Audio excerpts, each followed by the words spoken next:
নমস্কার বন্ধুরা, আবার চলে এসেছি আমি দুই দিদি রান্নাঘরে। তো আজকে একটা সাধারণ রান্না করব, খুব সিম্পল।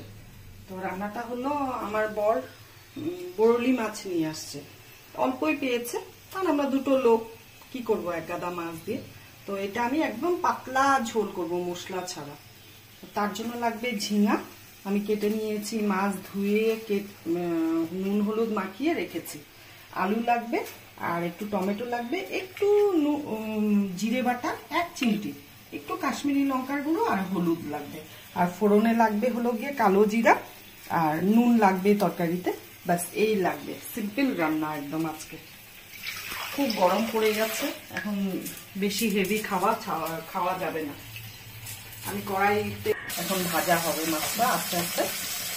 আমি গ্যাস একটু ঢাকনা দিয়ে দিই, হালকা করে, হাফ ঢাকা দিয়ে, তাহলে ফোটে ভীষণ। আমার হাতে সব মাছই ফোটে। আর আমি টমেটোটা কেটে রেখেছি, কিন্তু দেখানোর জন্য আপনাদেরকে আর বলার জন্য দুটো কথা, যে টমেটোর বীজ কেউই খাবেন না, মারাত্মক ক্ষতিকারক। যাদের ইউরিক অ্যাসিড আছে তাদের জন্য তো আরো ক্ষতিকারক। এই যে সাদা অংশটা, বীজ যেমন ক্ষতিকারক, তেমন এই সাদা অংশটা আরো ক্ষতিকারক। তার জন্য একদমই যতটা পারবেন অ্যাভয়েড করবেন, টমেটোর বীজ খাবেন না, ইউরিক অ্যাসিডের একদম জম। আমি জানতাম না, আমি চেন্নাইতে ডক্টর দেখাই, ওখান থেকে মানা করেছে যে টমেটো খান, বাট এই বীজটা আর সেটা খাবেন না, এই সাদা অংশটা, এটা ফেলে খাবেন। তাই আপনাদেরকেও বললাম, আমি যেটা জানি সেটাই আমি শেয়ার করলাম আপনাদের সাথে।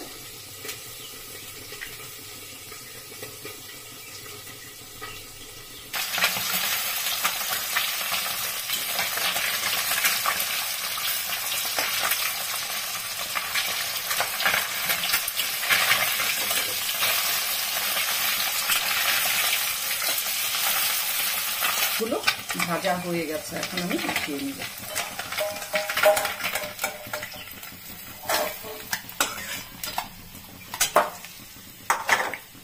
এখন ফোড়নে দিব কালো জিরা,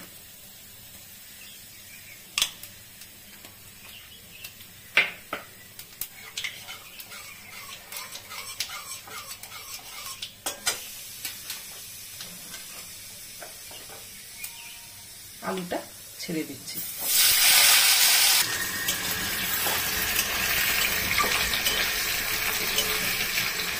আলুটা প্রায় ভাজা হয়ে গেছে,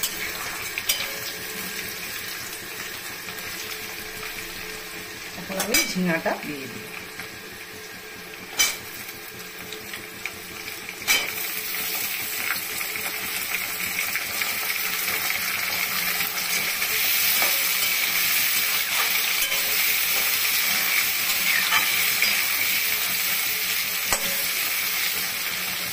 একটু ঢাকা দিয়ে দিব, ঢাকনাটা উঠিয়ে দেখি যে ঝিঙা আলুটা কতদূর ভাজা হয়েছে। হ্যাঁ, ঝিঙাও মজে গেছে, আলুও ভাজা হয়ে গেছে। এখন আমি ওই সামান্য একটু হলুদ, আলুটাও সেদ্ধ হয়ে যাচ্ছে, দেখুন। হ্যাঁ,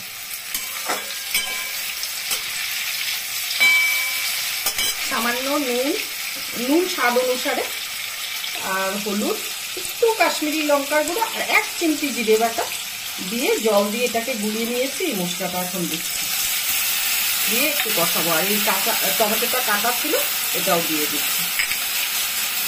দেখুন, আমার গাছের লঙ্কা, টবে লঙ্কা হয়েছে, খুব ঝাল লঙ্কাগুলো।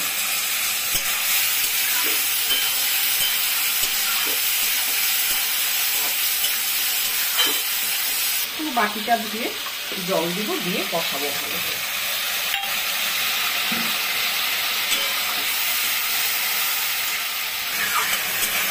মশলাটা প্রায় ভাজা হয়ে গেছে, মশলা দিয়ে তেল বেরিয়ে যাচ্ছে, আর একটু জাস্ট ভাজবো, ভেজে ঝোল দিয়ে দিব।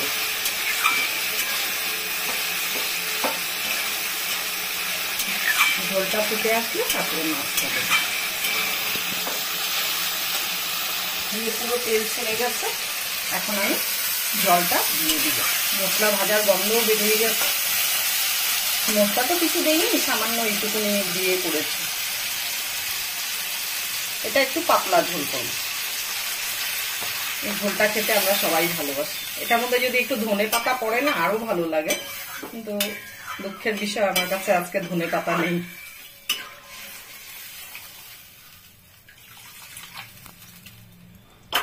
লঙ্কা ফুটে দিয়ে দিলাম।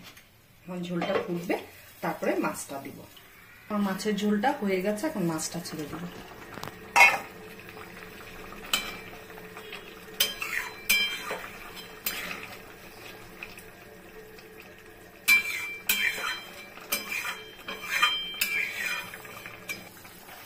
ঝোল হয়ে গেছে, এখন নামিয়ে নেব।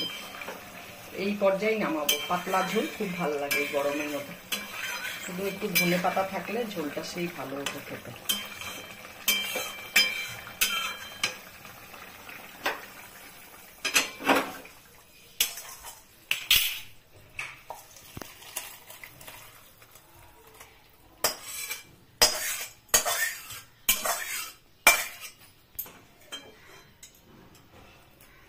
আজকের জন্য ভিডিওটা এখানেই শেষ।